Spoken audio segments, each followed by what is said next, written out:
On the back cover of their final issue was a photograph of an early morning country road, the kind you might find yourself hitchhiking on if you were so adventurous. Beneath it were the words,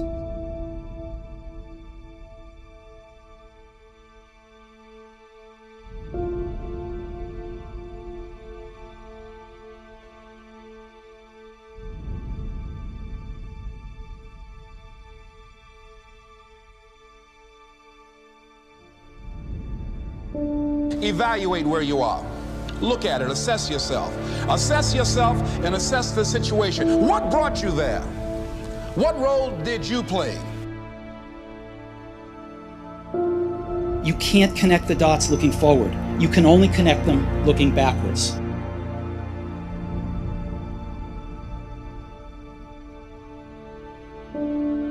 So you have to trust that the dots will somehow connect in your future. You have to trust in something, your gut, destiny, life, karma, whatever. Because believing that the dots will connect down the road will give you the confidence to follow your heart, even when it leads you off the well-worn path, and that will make all the difference.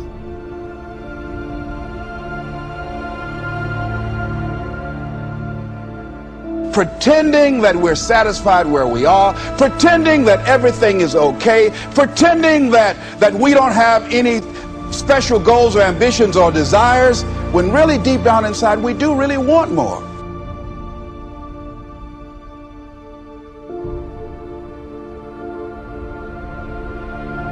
Find out what it is you want and go after it as if your life depends on it. Why? Because it does.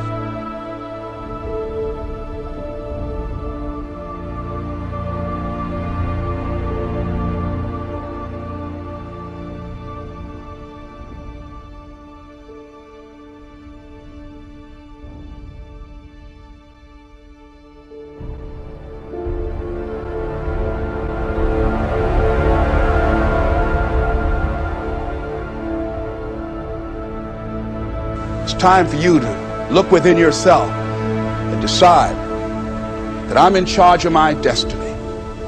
I'm in charge here.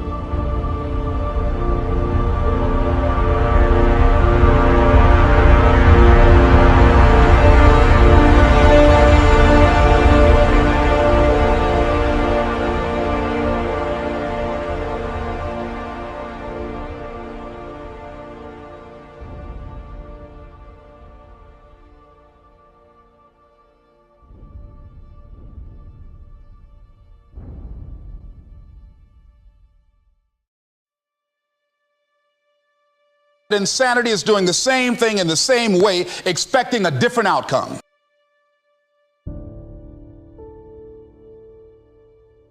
I remember at a period of my life I was going to work and I was working on a job that I hated, and at the same time I was praying that I wouldn't get fired. I was praying that I wasn't laid off. I was miserable. Nobody was holding a gun to my head. But I showed up every day and I used a flimsy excuse. Well, I got to pay the bills. I've got a car payment I have to pay. I have a family, I have children, I have a car note, and I have a mortgage note I have to pay.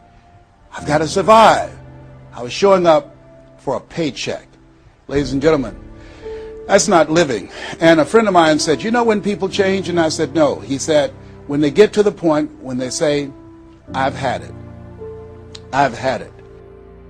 I was kind of maniacal. I didn't believe in weekends. Until I was about 30, I didn't believe in vacations at all. Stay up all night. So for my 20s and 30s, I think the Microsoft thing was perfect. What has brought you to this point? What did you learn from it? I remember a story about a lady who went to the doctor and she was diagnosed with terminal cancer. And she came home and she was sitting at a table and she was drinking some coffee, and all of a sudden she just looked up and she said, I refuse to die an unlived life. I refuse to die an unlived life. And she decided that she was going to live.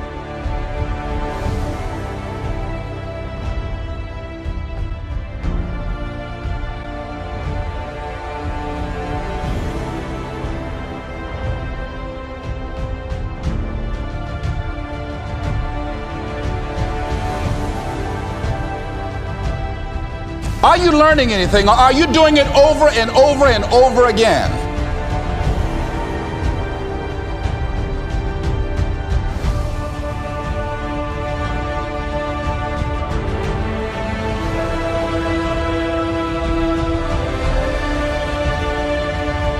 The real challenge of growth, mentally, emotionally, and spiritually, comes when you get knocked down.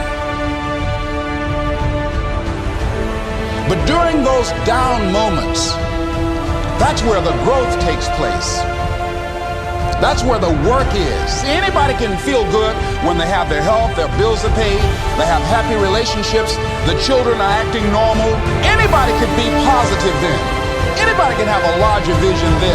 Anybody can have faith under those kinds of circumstances. Am I correct? Sometimes we have to ask ourselves, what's using my life? How you handle it? That's where the growth takes place.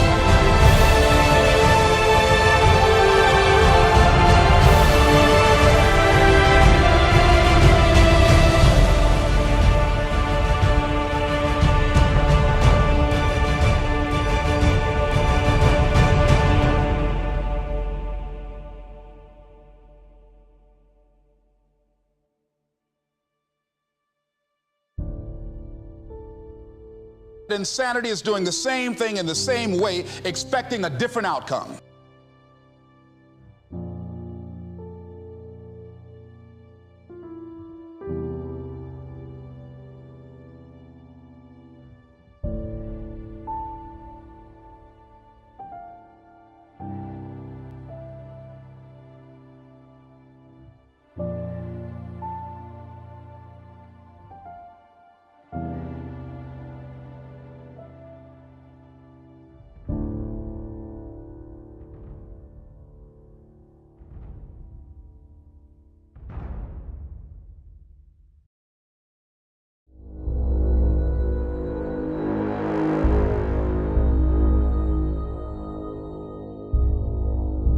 Pretending that we're satisfied where we are, pretending that everything is okay, pretending that we don't have any special goals or ambitions or desires, when really deep down inside we do really want more.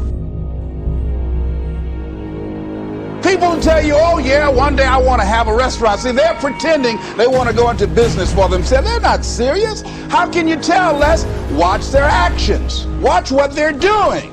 The proof is in the pudding. So if you want to do something, if you thought about something you want to do, take it head on. Decide that you're going to start looking at it, start doing research on it, start tackling it, start becoming involved in whatever and wherever it might lead you to begin to explore the possibilities in that particular thing that you're seeking.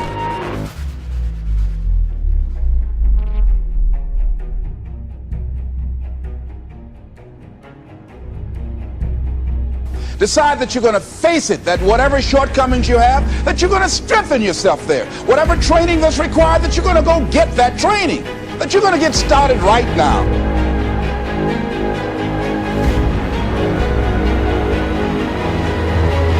Most people go through life quietly and safely, tiptoeing to an early grave. You've got to live what's in you. Life is just too short and unpredictable.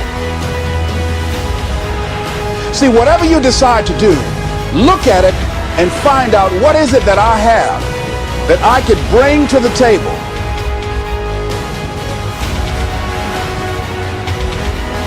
No one's going to produce your product. No one's going to write your book. No one's going to open your academy. That's your idea. People die at age 21 and don't get buried until they're 65.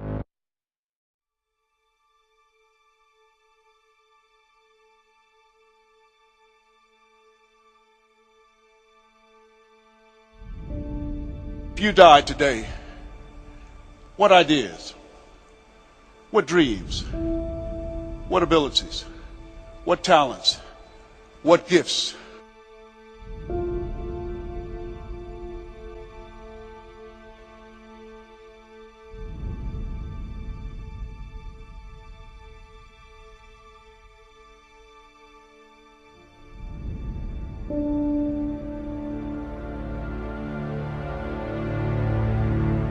It is not the things we do in life that we regret on our deathbed. It is the things we do not. For the reaper will come for all of us.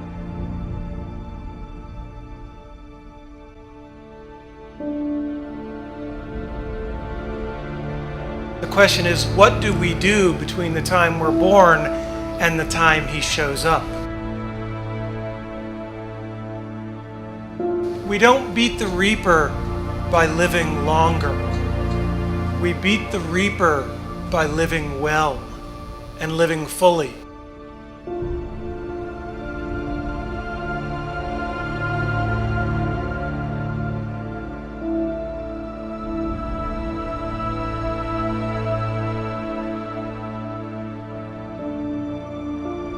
When you want to change, it's not easy. If it were in fact easy, everybody would do it. But if you're serious, you'll go all out. So yes, I'm going to turn this situation around. I'm not going to sit back and moan and cry over what happened and what went wrong and who did what. I'm going to do something about this situation.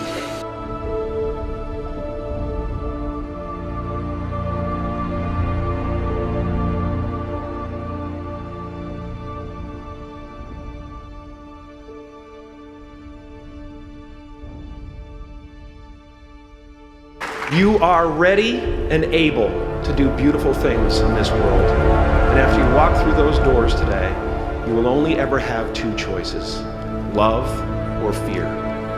Choose love, and don't ever let fear turn you against your playful heart.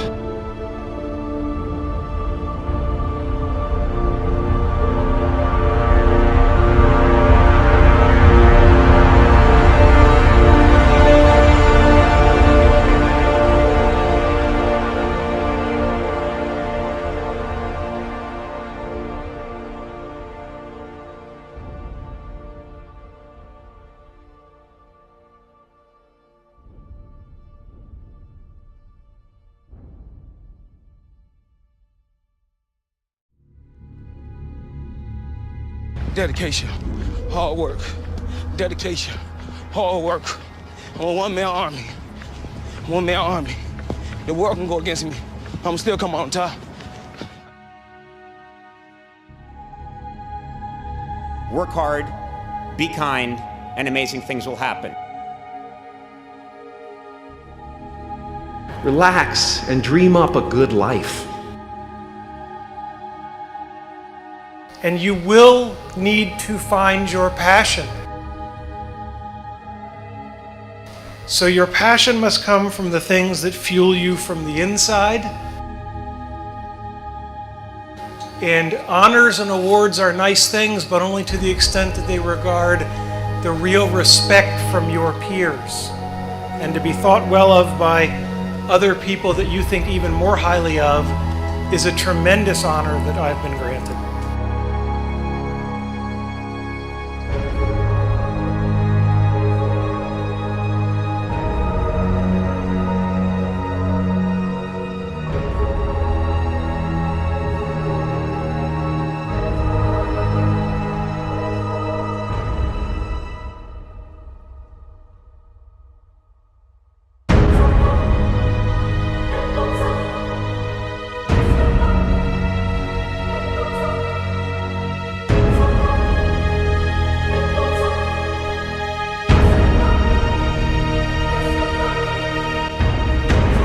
Find your passion, and in my experience, no matter what you do at work, what you do in official settings, that passion will be grounded in people.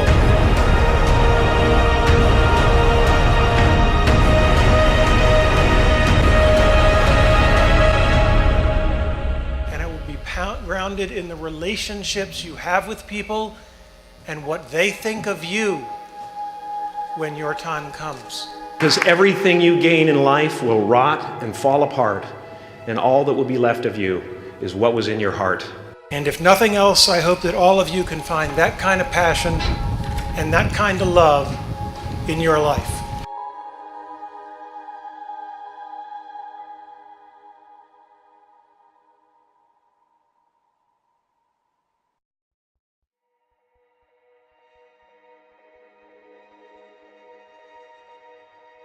As someone who's done what you're about to go and do, I can tell you from experience, the effect you have on others is the most valuable currency there is.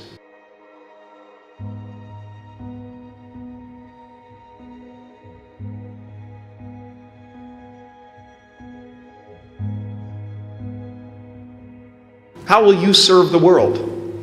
What do they need that your talent can provide? That's all you have to figure out.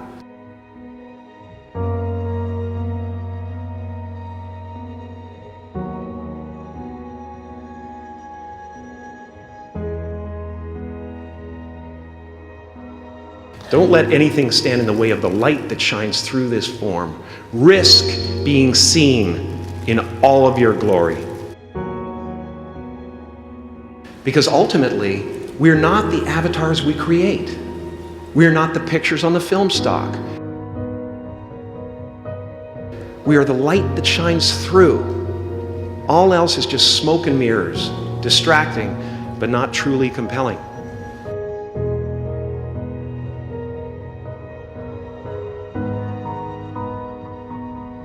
Find your passion and follow it. And if there is anything I have learned in my life, you will not find that passion in things. And you will not find that passion in money. Because the more things and the more money you have, the more you will just look around and use that as the metric, and there will always be someone with more.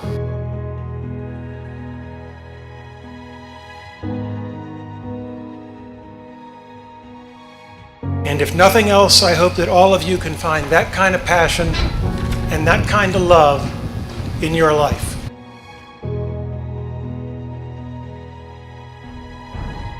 I've often said that I wished people could realize all their dreams and wealth and fame, and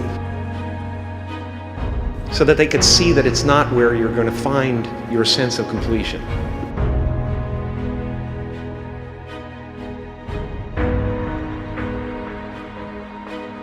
So I decided to drop out and trust that it would all work out okay. It was pretty scary at the time, but looking back, it was one of the best decisions I ever made. This painting took me thousands of hours to complete.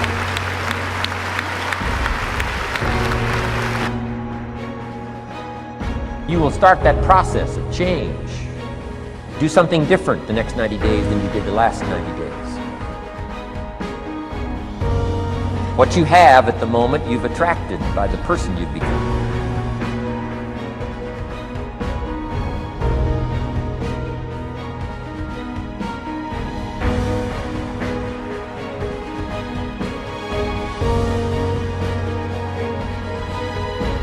As far as I can tell, it's just about letting the universe know what you want and working toward it while letting go of how it comes to pass.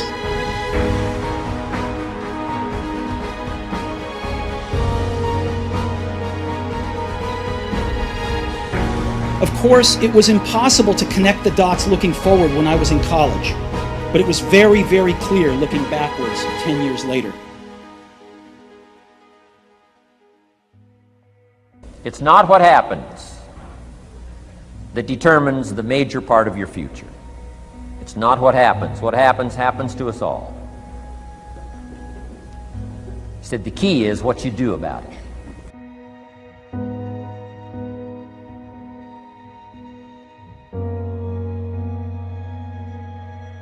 The minute I dropped out, I could stop taking the required classes that didn't interest me and begin dropping in on the ones that looked far more interesting.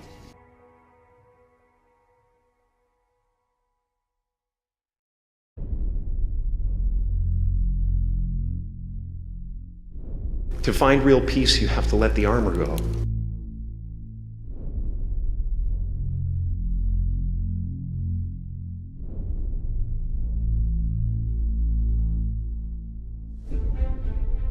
Once that button is functioning in your life, there's no story that the mind could create that will be as compelling.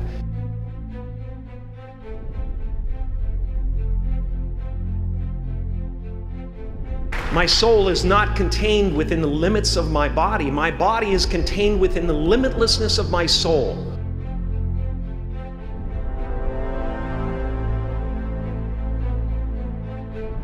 Like many of you, I was concerned about going out into the world and doing something bigger than myself.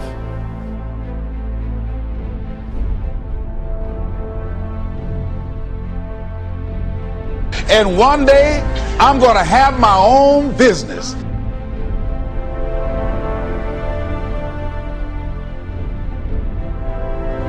There will always be someone who's doing better than you.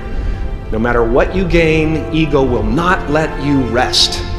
It will tell you that you cannot stop until you've left an indelible mark on the earth, until you've achieved immortality.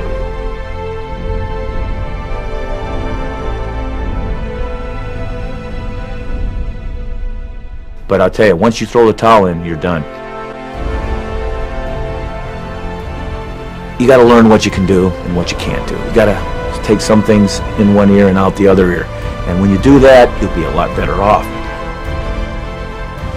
But all of a sudden, when something does go wrong, or unexpectedly, a tragedy or whatever, you got to apply that in a way that can take you and bring you to a higher level than you've ever been.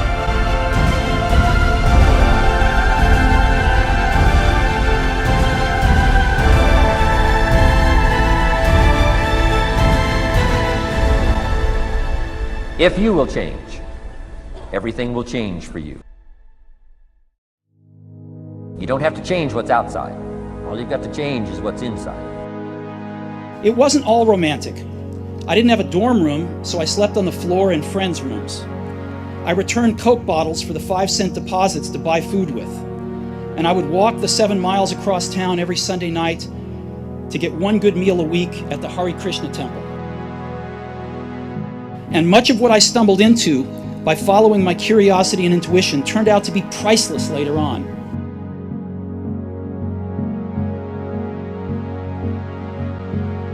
No excuses. No victim mentality. The world owes you nothing.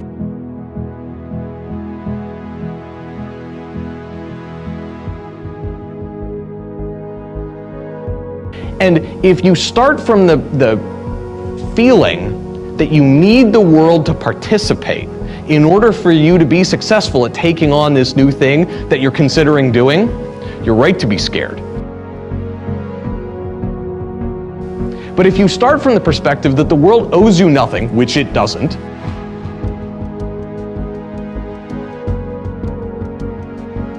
you have nothing to lose.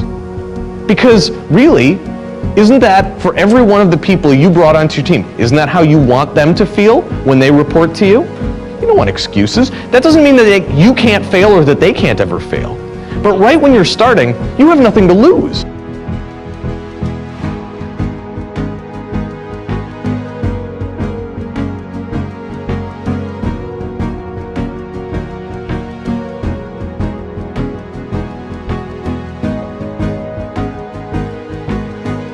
So you can't lose. Spend 99% of your time imagining what would happen if things went well and planning for that. Because there's no downside. It's like a free option on an adventure.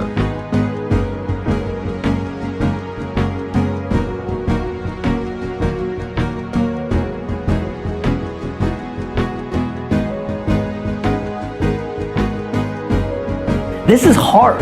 Every day is hard. And if you don't have the stomach to weather the storm, you will not be successful.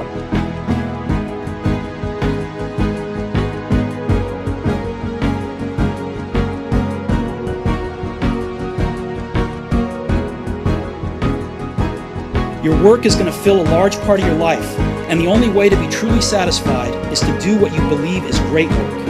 And the only way to do great work is to love what you do. If you haven't found it yet, keep looking and don't settle.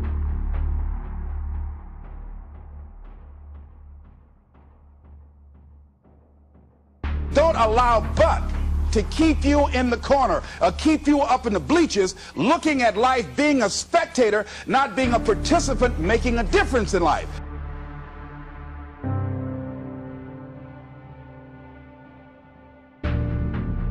You come in every day fired up.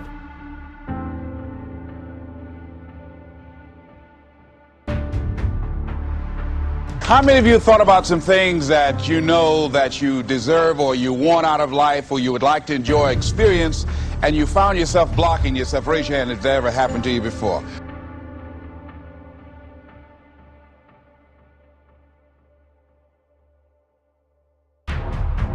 Why aren't you doing what you really want to do? Oh, I can do it, but just kept on coming up. We block ourselves and we use these words almost like we're in a trance, like we're sleepwalking through life, that we find ways to cancel out our dreams. And I think that but is a dream killer. That a lot of things that we want to do, a lot of places we would like to go, a lot of things we would like to experience, and we just stop at but. But is an argument for our limitations, and when we argue for our limitations, we get to keep them.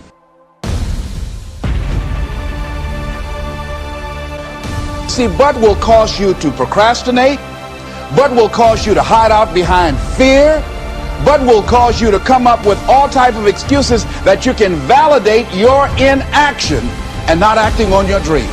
And right now, more than ever, people need to look for ways to live their dream. People need to look for ways to make it on their own. To build a case on why you can't move on, why you can't grow to the next level, why you can't begin to manifest your greatness, why you can't begin to live life on your terms. Always something there to block you, to keep you where you are, and keep you from beginning to develop your true greatness. Always some fear. How do we handle it?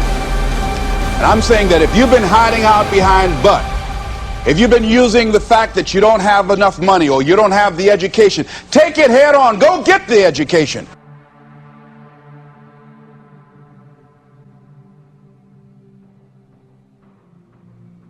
Get your ass kicked, get back up, and you put the gloves back on and you swing away.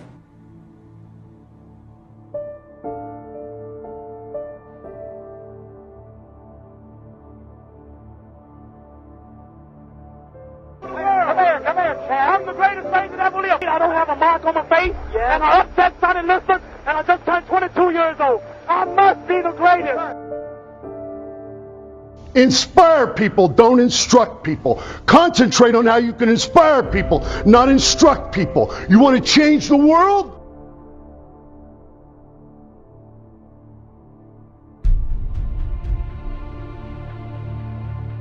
You don't change them through instruction, you change them through inspiration.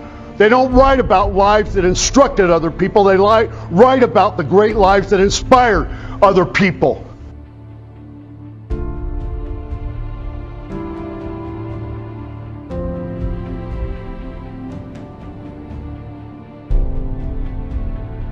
Your life, your choice.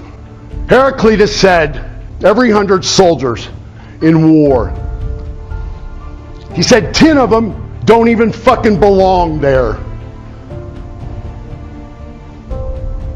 80 of them are just targets.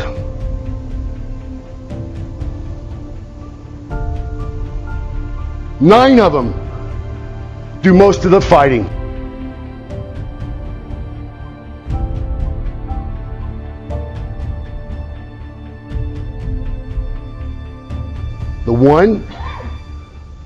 The one, he is a warrior.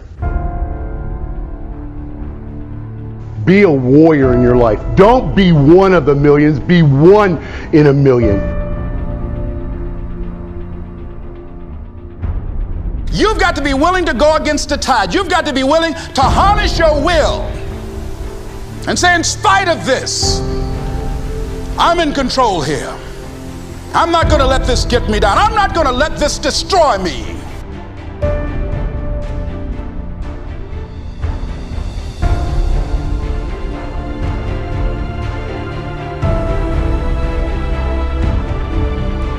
When you want to change, it's not easy. If it were in fact easy, everybody would do it. But if you're serious, you'll go all out. So yes, I'm going to turn this situation around. I'm not going to sit back and moan and cry over what happened and what went wrong and who did what. I'm going to do something about this situation.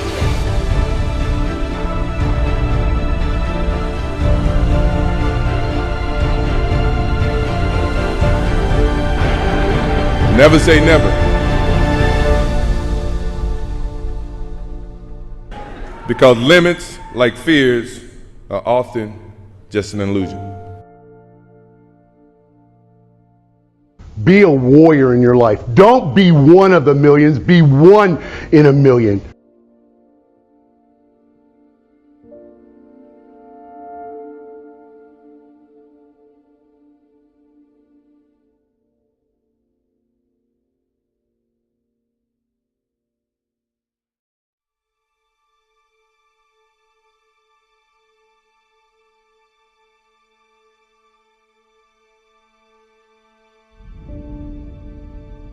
What had been the focus of my entire adult life was gone, and it was devastating.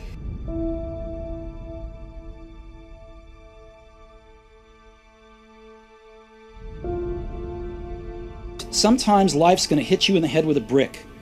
Don't lose faith.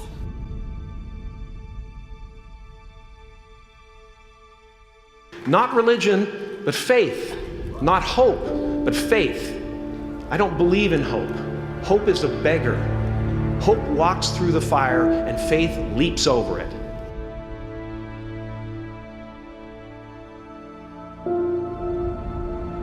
But something slowly began to dawn on me. I still loved what I did.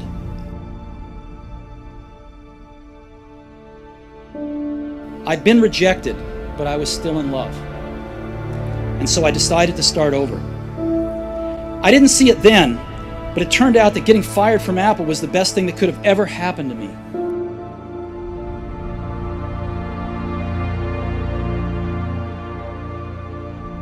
The heaviness of being successful was replaced by the lightness of being a beginner again.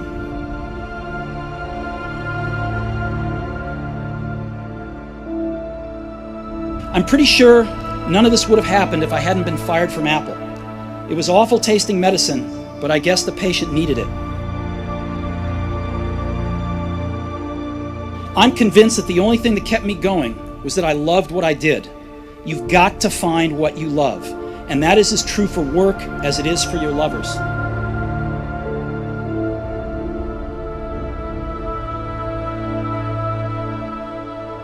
Your work is going to fill a large part of your life, and the only way to be truly satisfied is to do what you believe is great work. And the only way to do great work is to love what you do.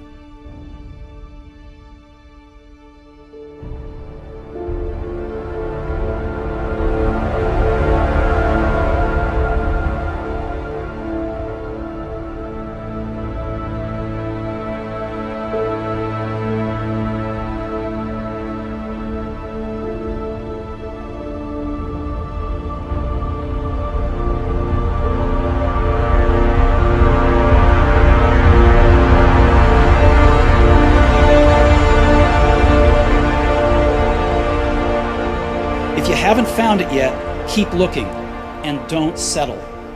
As with all matters of the heart, you'll know when you find it.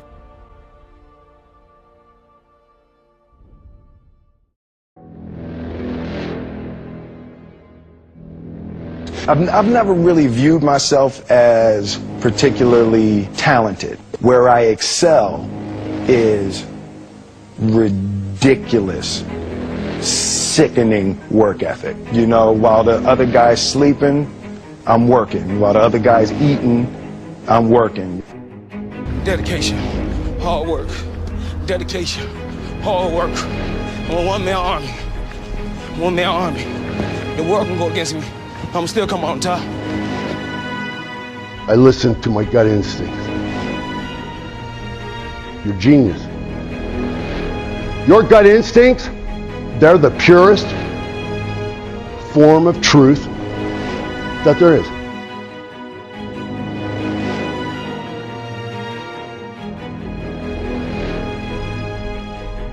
I want you to live the life that you came here to live. To be you, not be anybody else.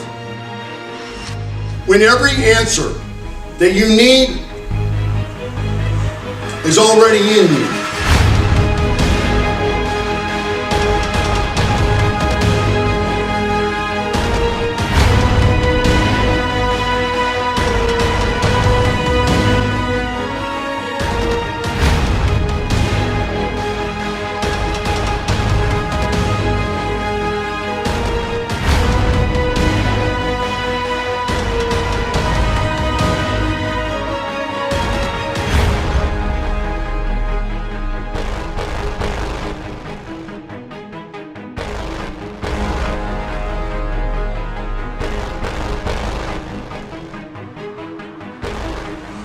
I've never seen any human being. I've traveled all over the world many times. I've never seen one human being who didn't have the potential in them to live a great, incredible life. There's no easy way around it. No matter how talented you are, your talent is going to fail you if you're not skilled.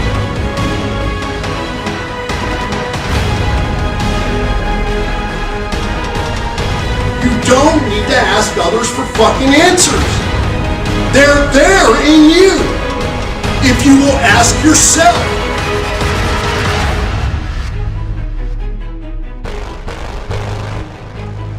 But I've met many who refuse to choose to do so.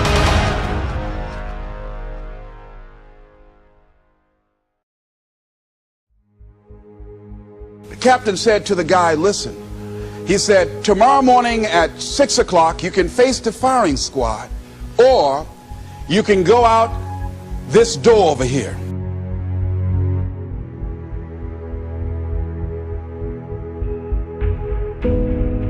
And the guy said, what's out the door? He said, no one knows. All we can tell you is just unknown horrors.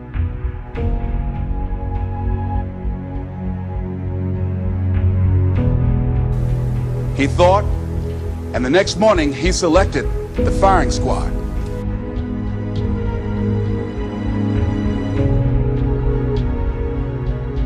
A lot of people never do the things they want to do. A lot of people stay on jobs where they're miserable.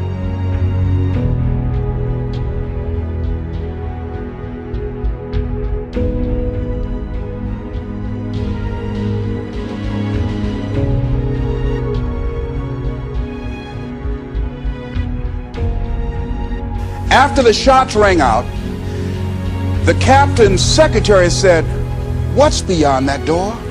And he said, freedom. Many of us choose an active living death. Many of us are walking dead. The walking dead. That we're not doing what we want to do. Many of us stay in relationships where we're dying together rather than growing and expanding and living together.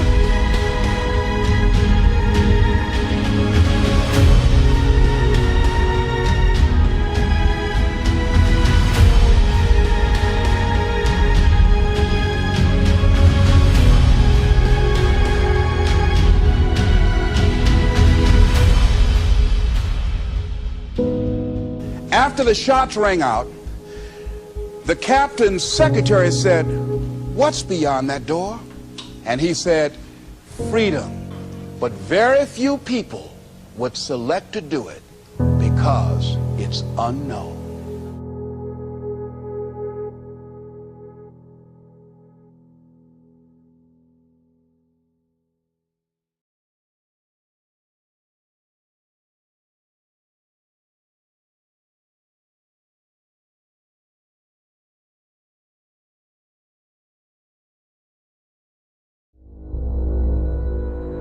Doing genius stuff, doing something original will never be built up from things that make fucking logical sense.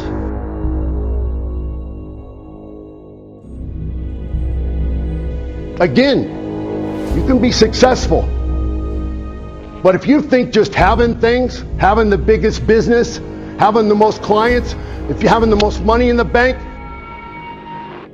getting a new car every 6 months, having the new threads, if you think that makes you happy, then go fucking check out the entertainment magazines. The wealthiest people in the world are the most fucking miserable. Don't live beyond your means. There's a reason for that. They're not being themselves. They're not being true to who they are. They're not being them. She was a prolific writer. And what got me, what was so sad that made me begin to cry, was that there were poems that she had started that were profound poems, great thoughts, that she didn't complete. Plays that she had started that she didn't complete. See, that poem was given to her. I can't finish that for her, nor can you. That play, whatever the outcome that she had envisioned, that she had imagined, was given to her.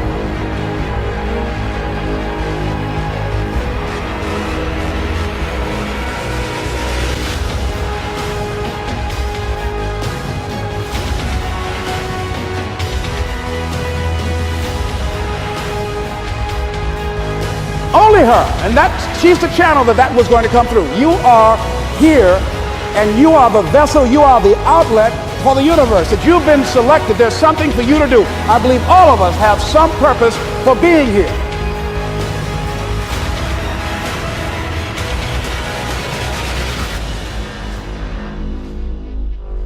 If you don't program yourself, life will program you.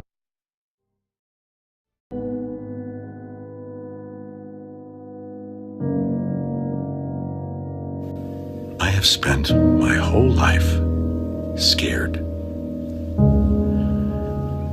frightened of things that could happen, might not happen. 50 years I spent like that,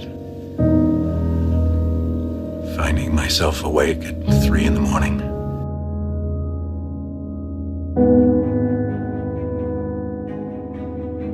Evaluate where you are.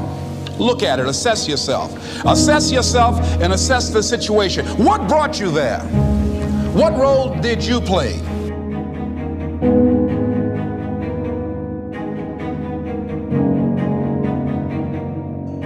He said, but imagine, if you will, being on your deathbed and standing around your bed, the ghost of the ideas, the dreams, the abilities, the talents given to you by life, and that you, for whatever reason, you never acted on those ideas, you never pursued that dream, you never used those talents, we never saw your leadership, you never used your voice, you never wrote that book, and there they are standing around your bed looking at you with large angry eyes saying, we came to you, and only you could have given us life, and now we must die with you forever.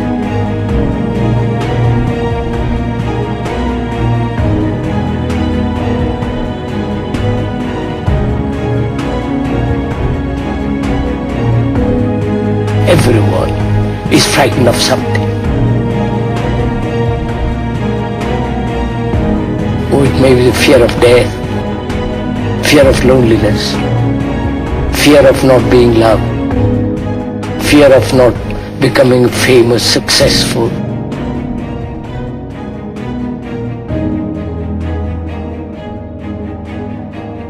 There are so many multiple forms of fears. It darkens the world, it destroys everything. And I don't think we can discuss fear without also discussing the pursuit of pleasure.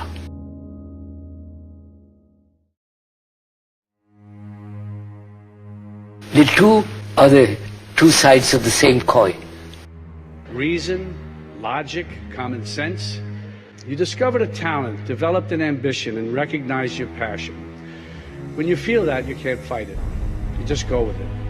When it comes to the arts, passion should always trump common sense. You aren't just following dreams, you're reaching for your destiny.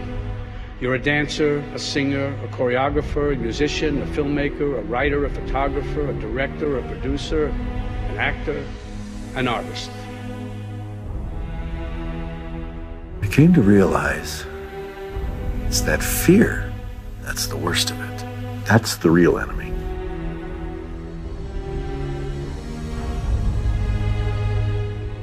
If you want to be successful, here's the thing you have to do. You have to jump. There is no way around it. You have to jump. Every successful person has jumped. You got to jump. You got to take a leap of faith.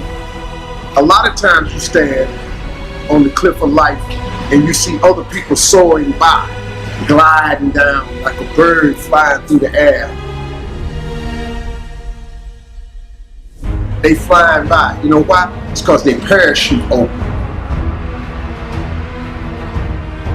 But the only way to get your parachute to open so you can soar, you got to jump.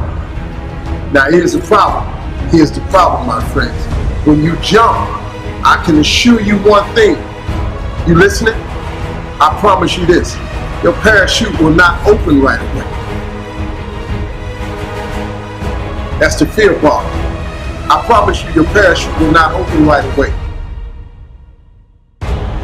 You're gonna hit them sides of them rocks. You're gonna tear your back out on them cliff. You're gonna cut yourself. You're gonna get wounded. You're gonna get some tears and stuff like that. But eventually, the parachute will open and you'll be soaring.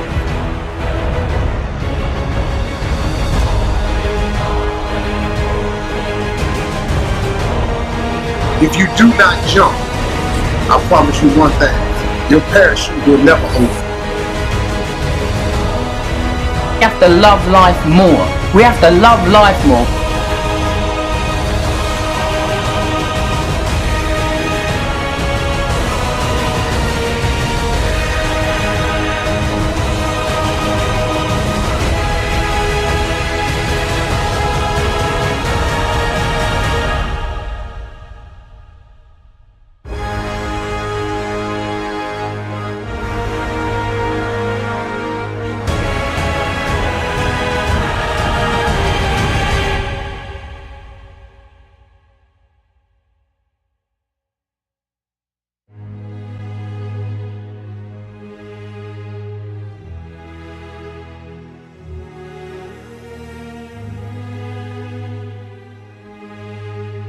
You got to jump.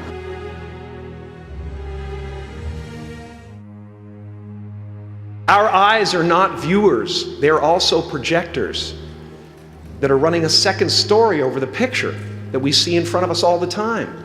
Fear is writing that script, and the working title is I'll Never Be Enough.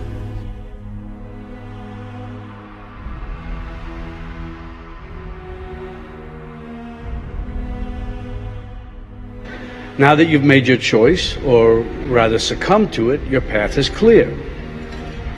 Not easy, but clear. You have to keep working.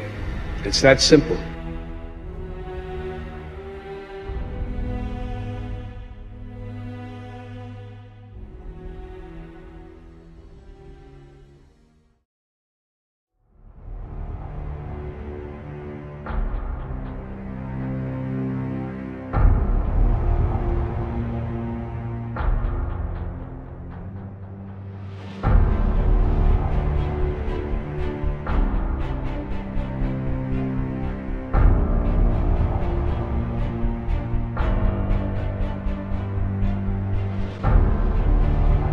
Stay hungry, stay foolish. Every morning you wake up, there are two doors. And there are thundering knocks at each one of them. Behind one lies your destiny and living. Behind the other lies death. Living is engaging your life with intensity and passion. Once you get through all the pages and all the rules and all the principles and all the formats and all the plans and all the templates, it comes down to that. Do the fucking work. Start today. I don't care when your life clock started ticking. You can start fucking right now today. By 6/16, you can change your fucking perspective of the world and of your life. My advice? Fucking do it. Dig fucking deep and get it done.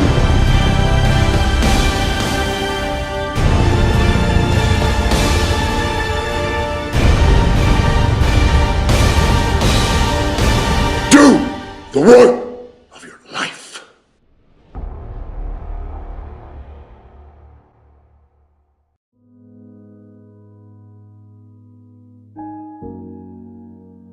Your time is limited, so don't waste it living someone else's life. Don't be trapped by dogma, which is living with the results of other people's thinking. No matter what anybody tells you, words and ideas can change the world.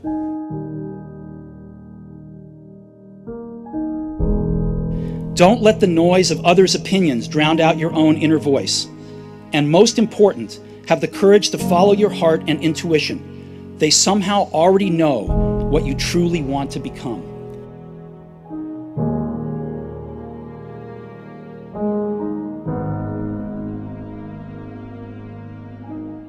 I stand upon my desk to remind myself that we must constantly look at things in a different way.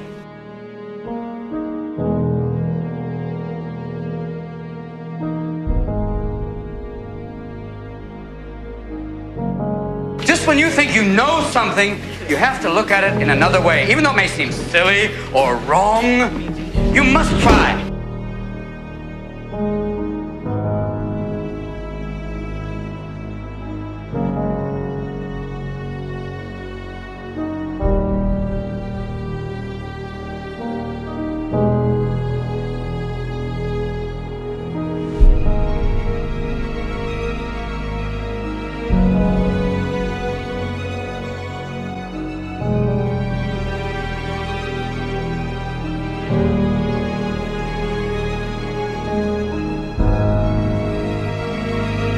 Boys, you must strive to find your own voice, because the longer you wait to begin, the less likely you are to find it at all.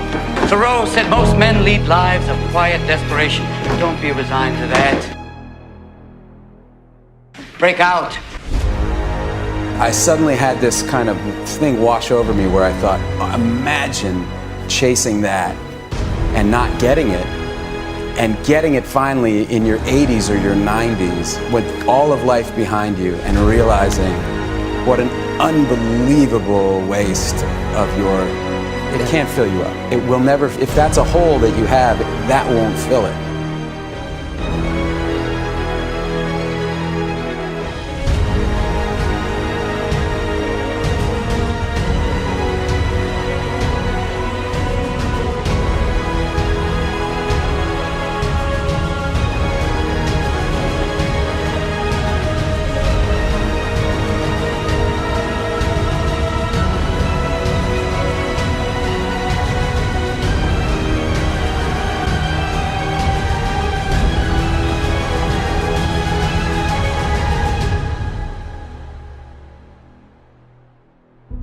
I imagined another one of me, you know, an old man kind of going like, oh my God, where did my life go? What have I done?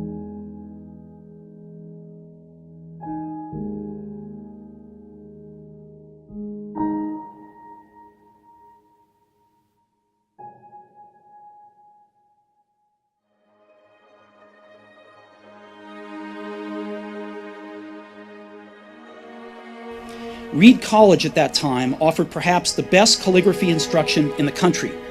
Throughout the campus, every poster, every label on every drawer was beautifully hand calligraphed. Because I had dropped out and didn't have to take the normal classes, I decided to take a calligraphy class to learn how to do this. I learned about serif and sans serif typefaces, about varying the amount of space between different letter combinations, about what makes great typography great. It was beautiful, historical, artistically subtle in a way that science can't capture, and I found it fascinating. None of this had even a hope of any practical application in my life. But 10 years later, when we were designing the first Macintosh computer, it all came back. And we designed it all into the Mac. It was the first computer with beautiful typography. If I had never dropped in on that single course in college, the Mac would have never had multiple typefaces or proportionally spaced fonts.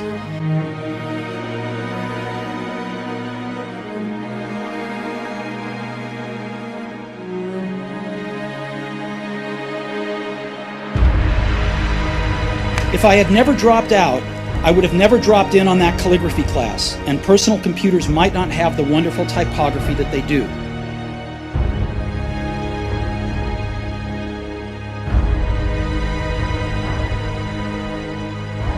Of course, it was impossible to connect the dots looking forward when I was in college, but it was very, very clear looking backwards 10 years later.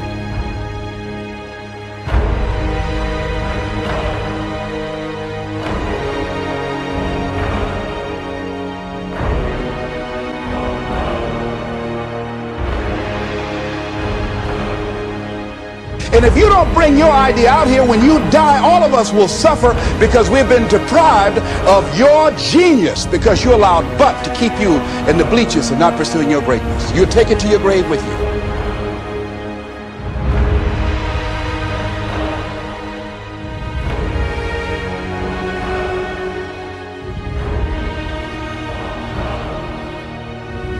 I was lucky. I found what I loved to do early in life.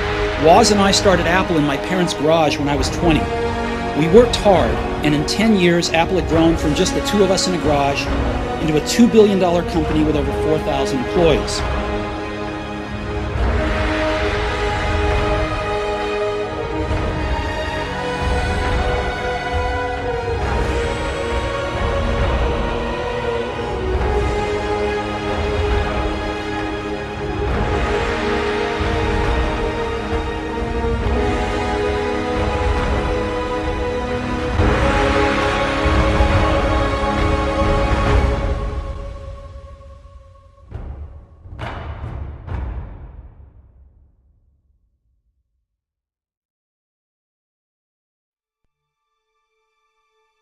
Go confidently in the direction of your dreams and live the life that you've imagined.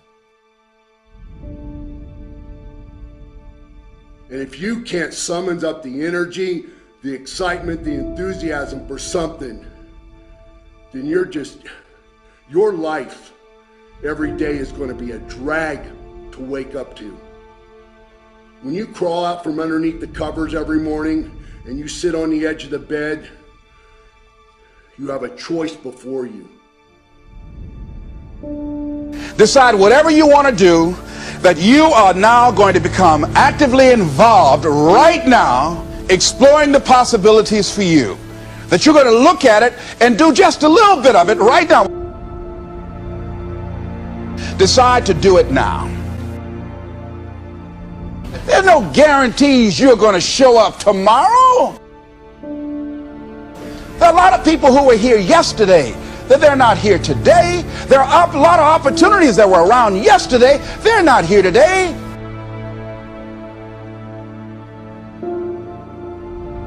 Oh, you can wait, but you know what Abraham Lincoln said? Well, good things might come to those who wait, but only the things that have been left over by those who hustle.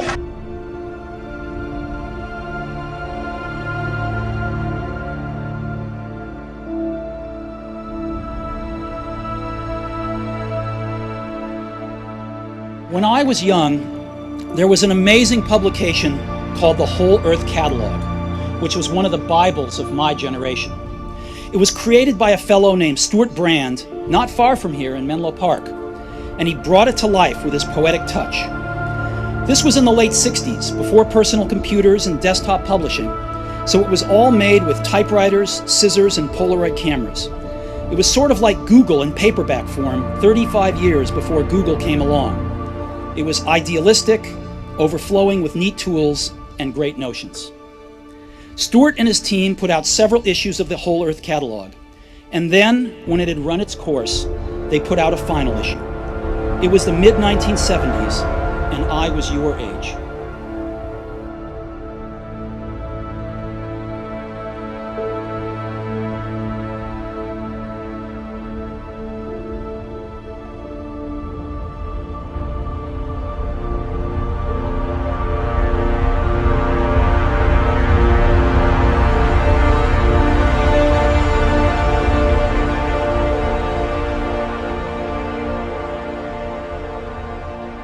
On the back cover of their final issue was a photograph of an early morning country road, the kind you might find yourself hitchhiking on if you were so adventurous. Beneath it were the words, "Stay hungry, stay foolish." It was their farewell message as they signed off. Stay hungry, stay foolish.